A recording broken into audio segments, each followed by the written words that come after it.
how far back does your knowledge go of the family? Well, I could, in the beginning anyway, I could go back to my grandparents.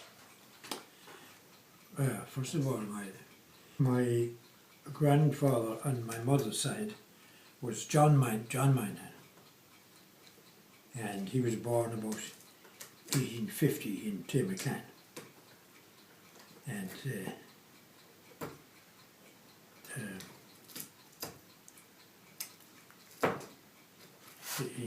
he died in Timberclan in the 1930s. John Mannion had a small public house in Timberclan, and he also had the local post office. John Minor was married to Elizabeth McGrath, who was my grandmother from Kilnamona. She was born in about 1851, and I'm not sure when she died. My mother was Susan Minahan, Susan Louise Minahan, and she was born in 1881 in Timberclan. My father, Thomas O'Reilly, he was born about 1872, and he died in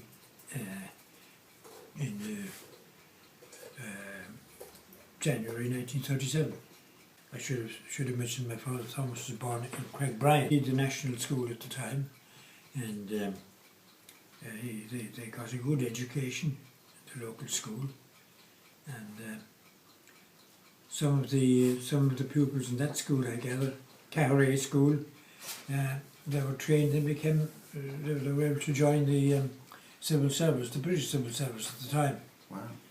And they needed extra tuition, which Mr. Slattery, the school teacher, gave them at Caharay. Often told me about his school days in Caharay, because Caharay was a good distance from where he lived in Craigbryan. So he had to walk a couple of miles to the school every day, and back again the evening. I think they spent a lot of time in the river, and there was a lot of boating going on in the area. He wasn't far from the Fergus estuary, and this would have been like the 1880s. It's supposed to be 80s and 90s, yeah. And there were a lot of islands in the Fergus, and they often went over to the islands, and sometimes they played football matches over in Kerry and Limerick on Sunday. He left his home when he was quite young, 15 or 16, and got the train to Venice and went all the way over to Liverpool. And he opened a shop and brought his other brother Patrick to Liverpool as well. After some years in Liverpool, he came back, and he brought more of the family out, and he established a small little export business from Ennis over to his brother in Liverpool. Poultry and eggs and butter and that. And two other brothers came out to help him. And both of those brothers went back after a couple of years. But I worked in Liverpool area, the Midlands of England, for a number of years. And three of his sisters also came out. Wow, they all went out to Liverpool. They did.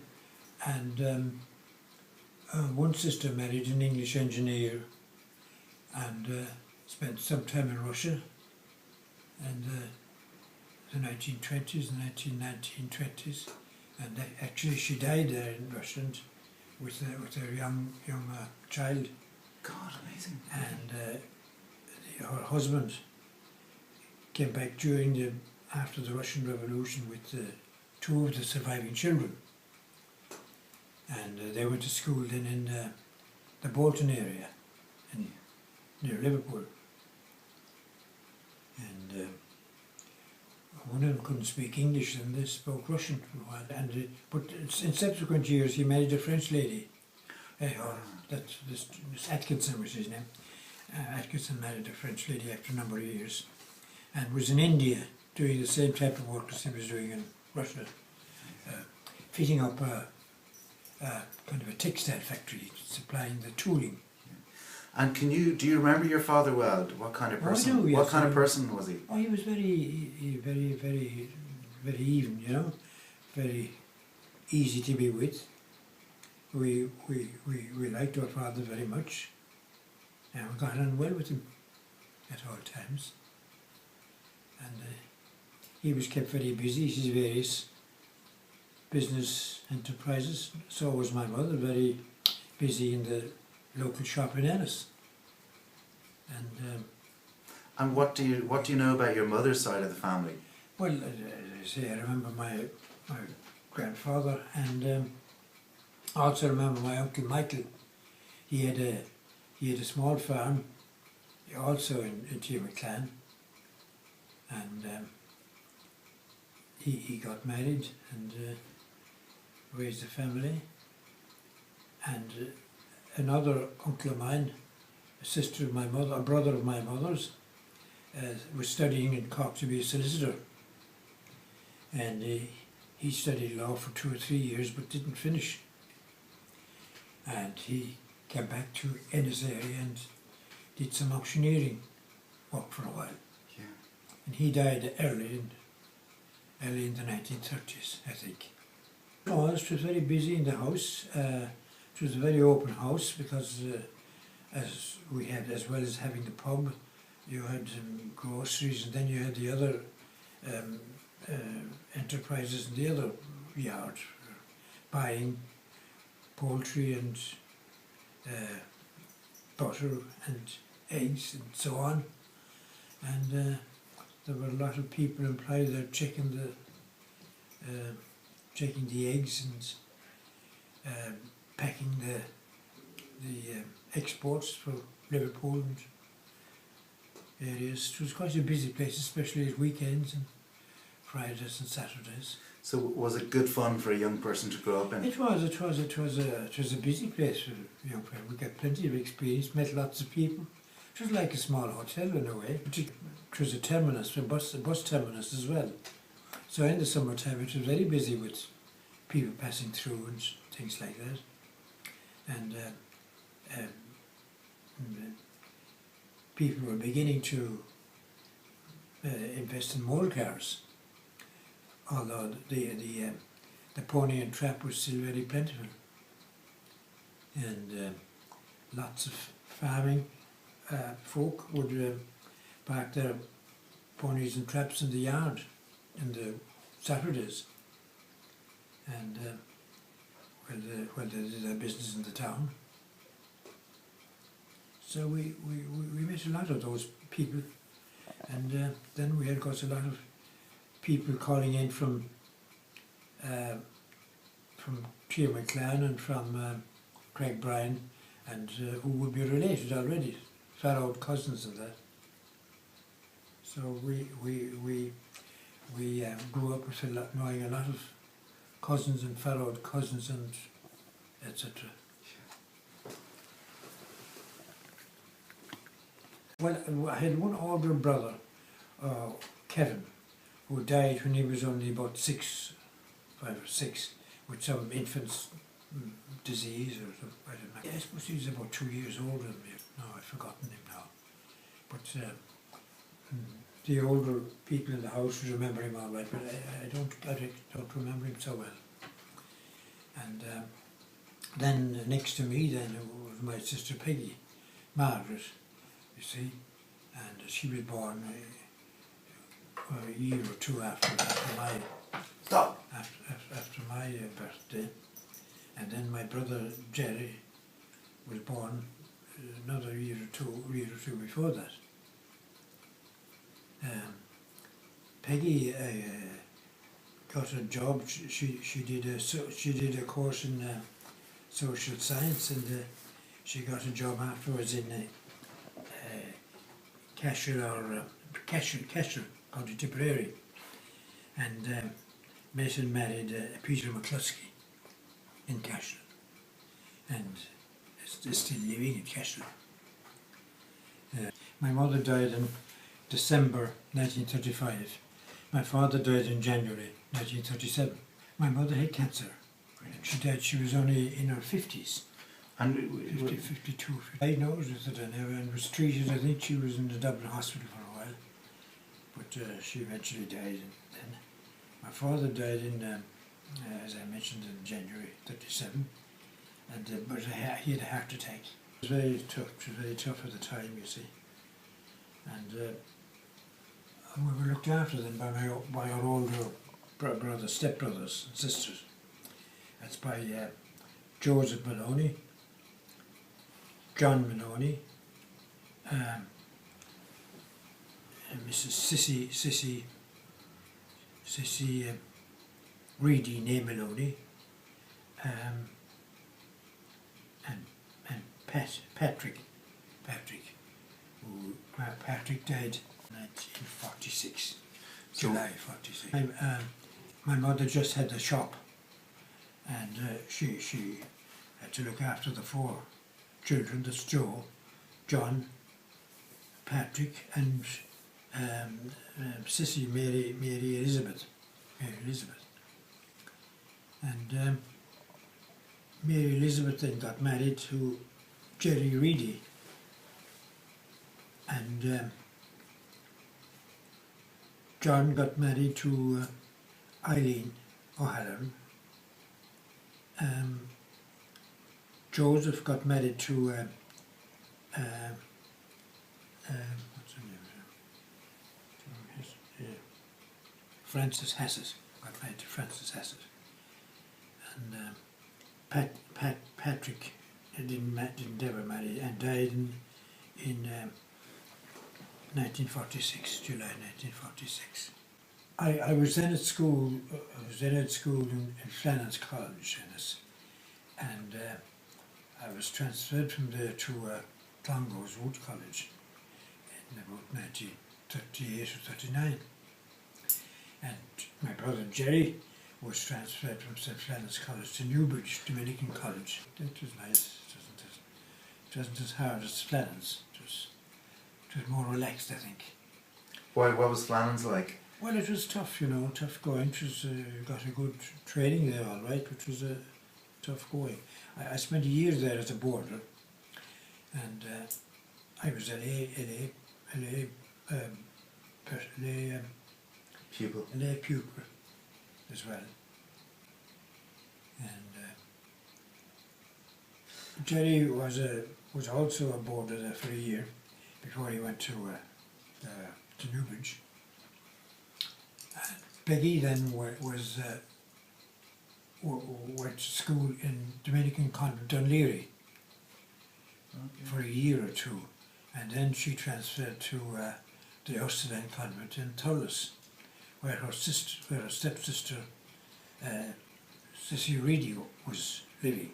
Okay, yeah. And did a little work all right at the weekends in the shop, and then otherwise we were down the fields, maybe playing football or hurling or cricket or whatever it was.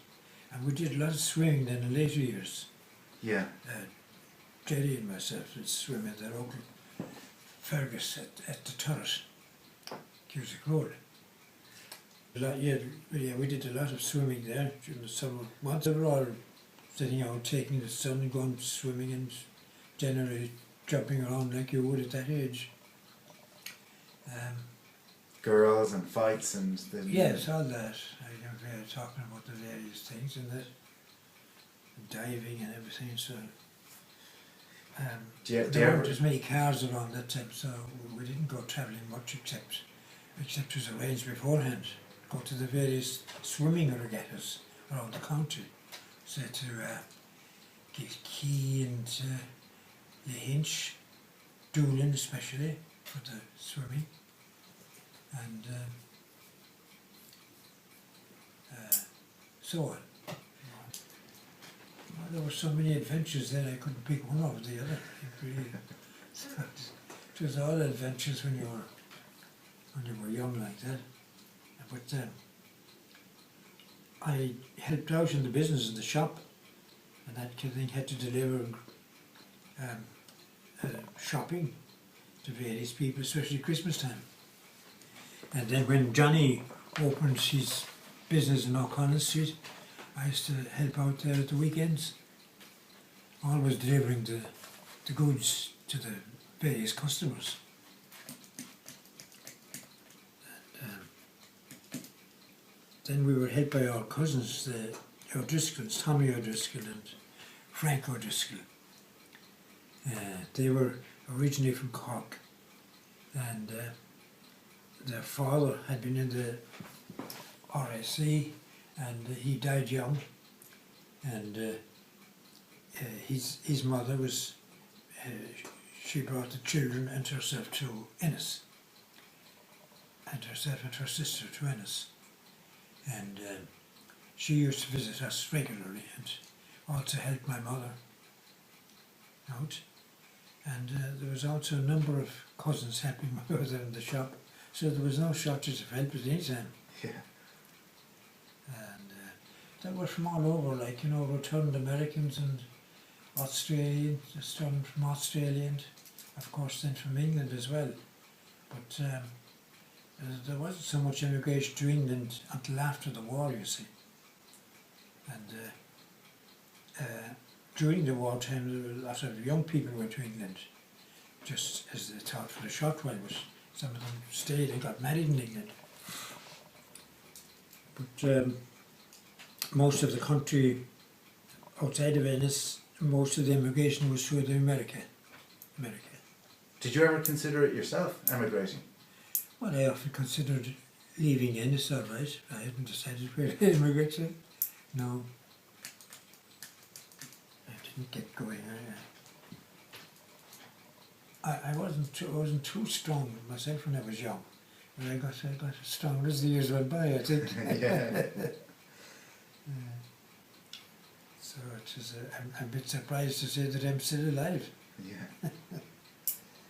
Is there anyone else out there, a friend of yours, who's from that period of time? Oh, there are very few now left. There are very few. When I take a walk down the town, I know very few. Yeah. Most of my contemporaries have left or died or passed on. But there were plenty of characters, all right, of course. But I mean, there were all so many characters that you couldn't pick out one, really. That's one of the disadvantages of growing old. You miss a lot of your contemporaries. Yeah, of course, yeah. So that's Yeah.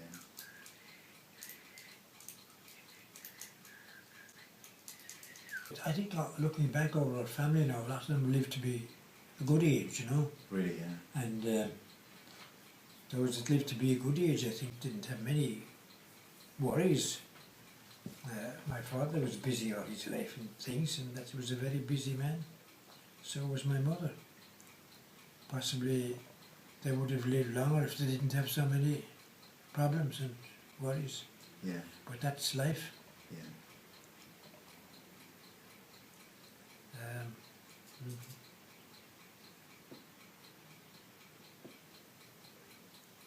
People now in Clare tend to be living longer, reading the local papers.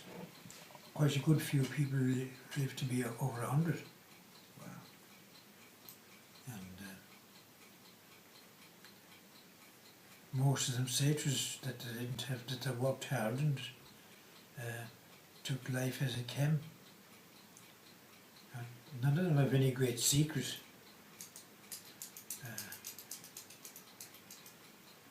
For having lived so long. It's just, I suppose, in the genes and that. And a bit of luck, I suppose.